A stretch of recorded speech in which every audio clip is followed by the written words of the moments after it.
जय हिंद विद्यार्थी मित्रांनो, पोलीस भरती 2022-23मध्ये आपण एक अपडेट घेऊन आलेलो आहे विद्यार्थी मित्रांनो ग्राउंडबद्दल.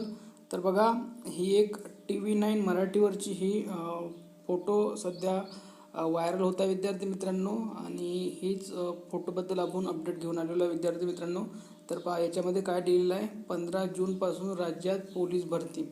आता बघा विद्यार्थी मित्रांनो, आपल्याला माहिती आहे की 20 च्या नंतर आपल्या महाराष्ट्रातील इलेक्शन हे संपणार आहे. तर विद्यार्थी मित्रांनो, आपण एकच सांगणार आहे, ही बातमी जरी टी व्हीवर आली असेल, पण अधिकृत माहिती अजूनपर्यंत आपल्यापर्यंत आलेली नाही आहे. अधिकृत माहिती आली की तुम्हाला किंवा काही परिपत्रक आलं तर विद्यार्थी मित्रांनो तुम्हाला आपण अपडेट करण्यात येईल.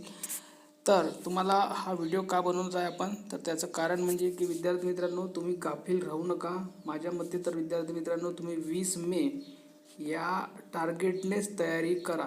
जर विद्यार्थी मित्रांनो, जर 20 मेपासून जर चालू झाली तर विद्यार्थी मित्रांनो, ऐन टायमाला तुम्हाला प्रॉब्लेम येऊ नये म्हणूनच 20 तारखेच्या नंतर तुम्हाला केव्हाही बोलवू शकते. या टार्गेटनेच तयारी करा.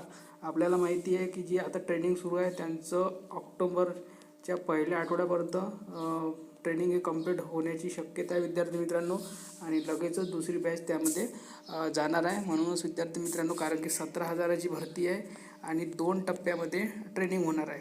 तर विद्यार्थी मित्रांनो, त्यांना ट्रेनिंग सेंटर लवकर बॅच पाठवून ते सुद्धा खाली करणं आहे आणि त्यामध्ये दुसरी बॅचसुद्धा बसवणे आहे.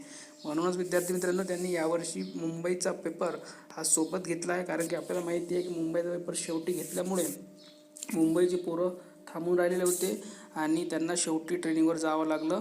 ते आता ट्रेनिंगवर आहे म्हणूनच, आणि सर्वात जास्त पोलीसची गरज ही मुंबईला असते म्हणूनच त्यांनी पेपरसुद्धा सोबत घेतला आहे. याचं तेच कारण असू शकते. तर सर्वांनी 20 मेच्या टार्गेटने तयारी करा. ग्राउंड जेव्हा होईल तेव्हा होईल, पण तुम्ही टार्गेट जर 20 मे ठेवला तर तुमचाच फायदा होणार आहे. धन्यवाद.